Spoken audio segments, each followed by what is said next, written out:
L'Orange Cube a été conçu par les architectes Jacob et Macfarlane et construit entre 2005 et 2011 à Lyon, sur les quais de la Confluence. Le bâtiment est composé d'un rez-de-chaussée, de 5 étages, d'un toit terrasse et d'un sous-sol. La façade est constituée en 2 parties, un mur rideau qui prend toute la hauteur et une seconde façade. L'écart entre les 2 façades est de 25 cm. Le système porteur est un système poteau-poutre. Une dalle, dont le nez est à 90 degrés par rapport à celle-ci, repose sur des poutres, elles-mêmes reposant sur des poteaux. Le matériau utilisé pour ce système est le béton armé. Les traverses en acier du mur rideau sont fixées au nez des planchers de chaque niveau grâce à des chevilles à expansion. Le mur rideau est découpé selon une trame régulière de carrés de 90 cm.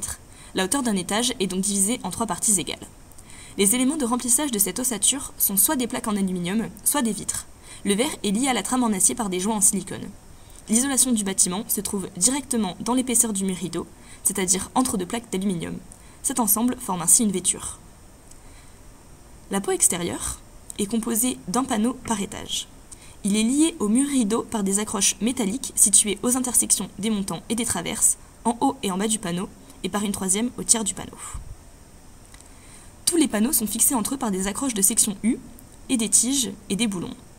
Cette fixation est soudée aux intersections traverse-montant des murs rideaux par un aliment métallique de section rectangulaire. Ce bardage est en aluminium peint à la poudre. Les panneaux ont une hauteur de 3,2 m et sont larges de 1,35 cm d'épaisseur. Une fine dalle en béton ciré recouvre le voile de béton qui constitue le plancher. Au niveau des plafonds, il y a des panneaux acoustiques à certains endroits du bâtiment. Dans l'épaisseur créée par ce faux plafond est contenu le système de chauffage et refroidissement par pompe à chaleur sur nappe phréatique. Au niveau de la toiture terrasse, le plancher est au même niveau que l'acrotère, ce qui crée une continuité esthétique. Pour cela, la dalle de béton du dernier étage est abaissée d'environ 30 cm sur la partie terrasse.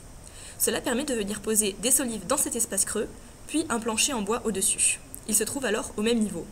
Un garde-corps est fixé à ce plancher. En ce qui concerne l'étanchéité du bâtiment, une membrane hydrofuge a été appliquée sur le béton.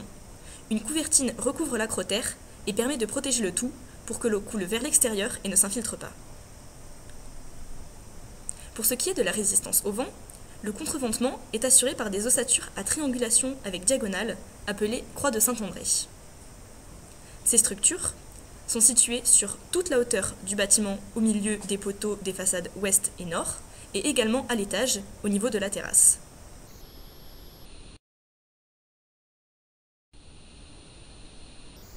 L'Orange Cube a donc une enveloppe en filigrane, car plusieurs éléments assurent sa résistance, et par agrégation, car les fonctions d'isolation au froid et aux intempéries sont assurées par des matériaux différents.